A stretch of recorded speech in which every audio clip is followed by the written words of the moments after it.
Well, good morning or good afternoon, gardeners and homesteaders. I'm working in my garden and I'm gonna make a tough decision today. And I'm here to tell you that it's okay to make a tough decision when it's the right time. The fall garden's getting in full swing and it's really a time to just be on top of your game. You've got a limited amount of time to plant.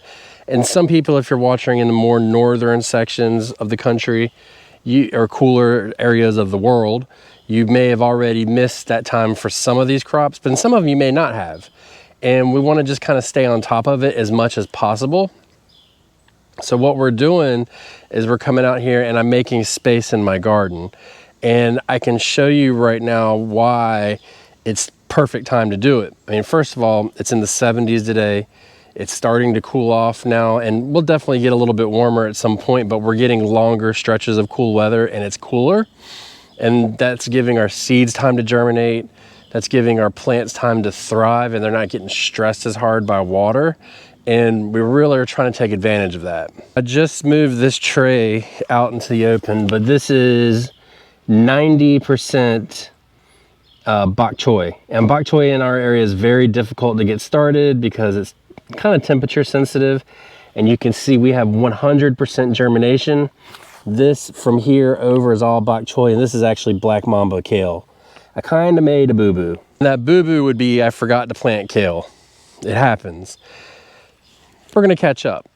And it's now is just the greatest time ever to do it.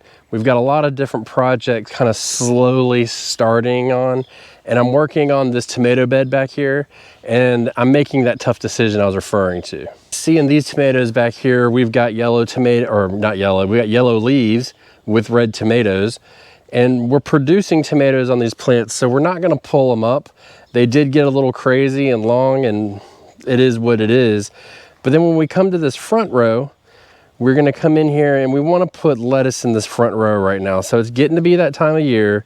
It's now that we're definitely getting cooler, I think the lettuce is actually gonna thrive a little bit better.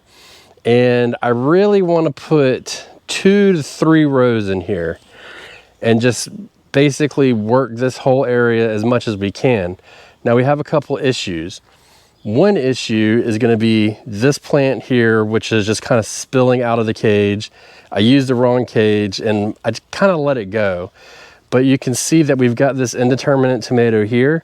And so everything in between that and the base of that plant is totally empty. It's not a bad thing, but because I want to intensively plant this for fall, and lettuce is going to be a quick crop here. We're going to grow the lettuce, get it to come up, cut it, and then as we work through this whole bed, we'll put this bed to sleep for the winter for probably about a month, maybe 2, and just let it recoup from the intense growing season that it's had. And being that that's our goal and we want to really stay on that path, I need to get this lettuce in the ground as soon as possible. I have 2 options. One, I can just put the lettuce in and just kind of fill the gaps wherever, or clear it essentially and get it all planted. Or 2, I could just plop in a couple pieces and not worry about it, or even not even plant this bed at all and just let the tomatoes finish out and call it even.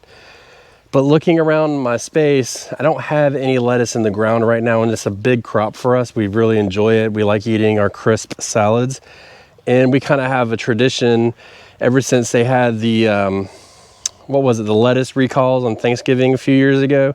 We always make sure we have it because it seems like it's an ongoing process. And it's really worked out for us. When there's no lettuce around, we got lettuce for us to eat, and it's a big hit. Now that I'm a little bit lower, we can see better. This is about a square foot from the base of this plant here. And in each square foot, I can put roughly 4 lettuce plants in. I like to put 3 in though. I like to give them a little bit of space. And if we have an 8-foot row, that means that we can get 24 heads of lettuce in each row going down this bed. But the problem is we have this tomato right here. Now this is an indeterminate dwarf variety tomato. This is the Geranium Kiss. We took these as cuttings and tried to do second plantings of them, and they just haven't quite produced like we wanted. Truth be told, the heat probably got to them and cooked them. And we've got one died, and then we've got 2 and 3. And this is not an uncommon size for these. they can generally stay, let me get to where you can see it better, roughly about this tall. Or we've had them this year get about this tall. But that being said, I'm looking at this plant right now and it looks like a good plant. This plant's pushing new growth. It's got healthy growth on top. There's not a lot of disease. Yes, stuff has died back, but now that we're in these cooler temperatures, it's doing fine. But I'm just not seeing any buds, really. And the question becomes, do I leave this plant here for now and hope to get tomatoes, or do I make the difficult decision and cut it? Now, before I tell you what I'm gonna do, which I'm sure you can guess, let me know in the comments below what you would do in this situation, being that in zone 8A in North Carolina, I have roughly, I'd say about 1 month to 5 weeks left of growth before we start risking getting our frosts. That being said, if you would cut it, say so, and if not, let us know, but I'm gonna cut it. And it's a hard decision to make, and it's one that you get used to over time, but it's for the betterment of the garden, for my family, and myself. And I don't really want to do it because it is a pretty plant, but I can just get so much more produce in there that I know is going to produce. If I had to make an educated guess, and I mean an educated guess, I would say that if this plant produces, we may get about 3 tomatoes about that big. Gotcha. And if that's the case, then I don't know if it's really worth it when in this one space alone, I can get 3 full heads of lettuce, because if you look, it's taking up about a square foot from the foliage to the base. Now, 3 heads of lettuce for a couple tomatoes that big is kind of brutal. And now that I've removed this plant, it's showing me, it's revealed some stuff that I can trim in order to create more space in here. And it's not much, it's just these couple limbs, but those aren't gonna produce anything, and it's hindering what we want to do. And just by removing that, we now get a clearer view of what's going on. Now, wouldn't you know, as soon as I dug all that up, moved it out, got the weeds out, I could clear out some more tomatoes. So let me show you of the branches on the Romas, what I was able to cut back, and it really wasn't that bad. This is just a pile of like 2 branches and the little tomato plants that we pulled up. But if we come over here, I mean, look at that. I cut 2 of them off, and then 2 of them were just draping down. So I just picked them up and flopped them back over, let the tomatoes finish growing on those branches over, and then I'll cut those off too. And look, people, this is like the Hail Mary moment. You go all in or you don't go at all. That's the way I'm looking at it. And unfortunately, it seems kind of cruel, but the tomatoes, like, their days are legit numbered. With these lettuce plants, if we've got about 5 weeks till our first frost, then knowing our weather, I would say that we probably have a solid 8 weeks of growth and harvesting off of these lettuces. That being said, if I put them in the ground and they're really healthy, but let me show you why I'm kind of rushing this a little bit sooner than I would like. So recently we just had a tropical storm come visit us. I can't remember the name of it. Ophelia. Tropical storm Ophelia visited us, and it just drenched my seedlings. I had laid them under this arch here to protect them, and it just wasn't enough. And so they just got beat down really bad, and some of them died, and some of them seemed to be kind of stunted. So we're going to take them out of the pots and then put them in the ground and see if we can't get them to grow. And I've done this before, and it does work. So I'm not totally worried about it, but you still have to be a little bit concerned. And I mean, this is the size of them. They're super small. The roots are taking up about half the cell, but they do have a solid root system on there. I think we can get something out of them.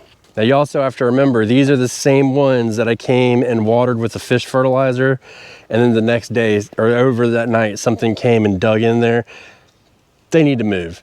And long story short, what I need to do is create a better space for me to put my trays of seedlings outside in the late summer and fall so they can continue to grow, elevated off the ground, so we we lower the possibility of something like that occurring in the future. And as usual, once we dig our furrow to plant in, because I like to plant in furrows, it gives me a chance to stir up the ground and everything. get everything kind of mixed in, especially the stuff that's breaking down on the surface. Then I come back and I always do a pre-planting fertilizer. Now this will go along with the last video that you saw about fertilizing the garden. Because it's so late in the season, I'm actually fertilizing for the lettuce and not even worried about the tomatoes at all. And that's really important to remember, because right now I'm putting in 10, 10, 10 in the furrow, but then I'm going to come back in just a second and I'm going to add my blood meal, which is just nitrogen. Now, if you do that for just your tomatoes, what you'll get is you'll get a whole lot of greenery and very little fruits. But because we're so close to the end of the season, I'm not overly concerned about it. And excuse me, my allergies are getting me right now. By the time this fertilizer breaks down and really starts to kick in for these lettuces, what little bit does touch the roots, it's going to be so close to the end of the growing season for them, it's not really going to matter. And it may even possibly just help to rejuvenate the plants just a little bit and get a little bit more growth. But like I said, I'm not really concerned about it because it's so late in the season, and I mean, it's coming to an end.